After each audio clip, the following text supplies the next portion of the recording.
Switch 2 games will be $80, and the internet is pissed.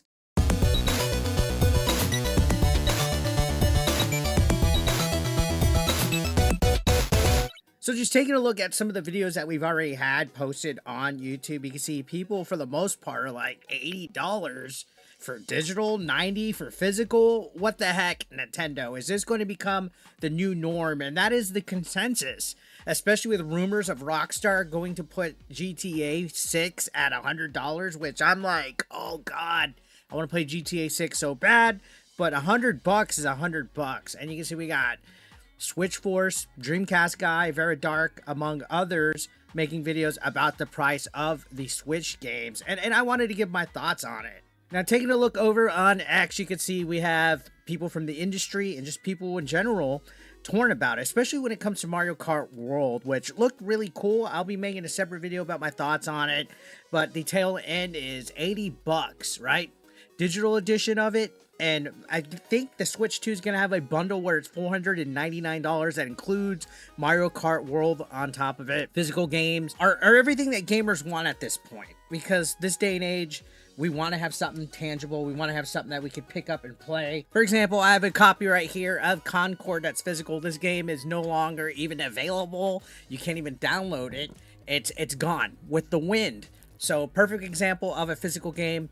I still have it sealed, so you can't even play the game whether you have it physically or not. It baffles me that in this gaming industry, even in the movie industry, the fact that people are still demanding physical products, and the studios, the developers, the companies that make the products don't want to listen to us. They don't want to make physical items anymore. They want us to live in this digital age where everything is just in the cloud and they can literally take it away from us at any moment. Notice, I like that we still have pushback about that, especially after today's news, because we're all excited for the Switch 2. And you can see Jeff Keighley says Mario Kart World will retail for $80 for the digital edition. In my opinion, console digital store should be like Steam. We should have heavily discounted digital editions of games. I mean, I'm talking at least a $20 discount. You don't have the box. You don't have any kind of physical items like an instruction booklet. You don't have the actual game. And even if you have a physical version of the game, 9 times out of 10, you're having to download patches and updates anyway.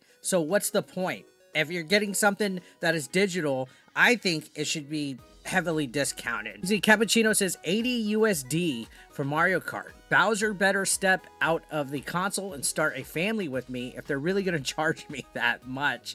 And you can see Tyler says Rockstar watching all of us react to Mario Kart being $80, knowing they're about to drop GTA 6 for $100. And I brought the GTA 6 argument up because that's been the rumor for quite some time. And if there's ever a game that I'm hyped for, it's GTA 6. Sorry Mario Kart World, but I'm almost like, oh God, do I really want to pay $100? But I've been waiting over a decade to play GTA 6. Mario Kart World looks fantastic though. All the aspects that they showed for it, the free roam, how you drive from course to course. It's kind of like Forza Mario. And Nintendo knows they got us hook, line, and sinker here, which is why they're asking for this price. And what Nintendo needs to realize is that they set the standard. Where Nintendo goes, the industry goes. And they're literally starting a new console generation here.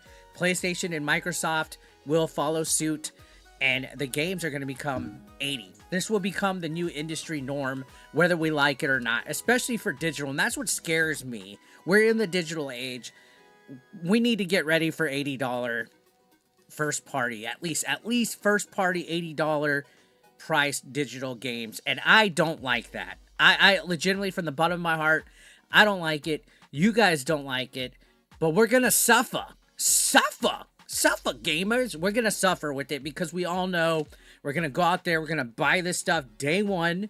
We're going to pre-order this. Nintendo's going to make a lot of money. Their wallets are going to be full. Unlike mine, they're going to be abnormally full. They're going to make millions and billions of dollars, and we can't do anything about it because we really won't. Now, I did do a poll on my Twitter. Let's pull my Twitter out. Make sure you guys follow me at 8BitEric. I put $80 USD Nintendo Switch 2 games. And right now, 58% of people say nope. which is refreshing to see. But 33.3% of you guys say depends on the game. And I don't have too many responses right now, but you can see that Scurvy Rum had a good point. He said, to the people who voted, I'm fine with that. Do you need your heads examined? And I agree with that. Now, depending on the game is an interesting answer because, of course, if there's like a brand new Zelda or something like that, people are going to go like flies on you know what. Now, they are doing these upgrades for Nintendo Switch 2 versions of certain games like the Zelda games and stuff like that. That's nothing new. Xbox and PlayStation have been doing that. Sometimes Xbox does the free upgrades. You get like the free FPS boost and stuff, but PlayStation's been doing like these $10 upgrades. To my knowledge, Nintendo didn't say what the price for the upgraded Switch 2 versions would be. I'm hoping they don't try to charge full price, but Nintendo does Nintendo things. Honestly, I'm surprised they didn't do a Mario Kart 8 Deluxe Switch 2 version with brand new updates. And they're just making a brand new Mario Kart. Because it seemed like Mario Kart 8 was around for like, what, over a decade itself? that was a Wii U game. Got ported over to the Switch. I'm surprised we're not getting a Switch 2 version of that. We're getting a brand new one. So, $80 for Mario Kart. And people are absolutely torn about it.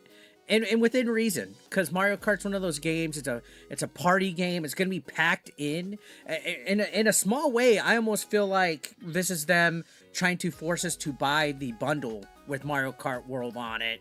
Because if you think about it, you spend $4.49 for the Switch 2 console without the game, and then you buy a digital version for $80. That costs more than just buying the bundle. So maybe this is just a way of them trying to enforce people to buy the bundle. Because it's a discounted price for the digital version of Mario Kart World. Because let's be serious, it's not going to come with a physical version of Mario Kart World. So $449 for a standalone Switch 2 console, $499 for a Switch 2 console with Mario Kart World attached to it. That's like a, what, $30 discount of Mario Kart World, unless you buy it separately, and it'd be $80. Correct me if I'm wrong here, but I think maybe this is the strategy that they're doing for it, because there's other games like the new Donkey Kong that's only going to be like $70, which on paper, $70 doesn't sound as bad for a physical title, but remember, this is still digital that we're talking about here. So, yeah, man, Nintendo, please, what are you doing?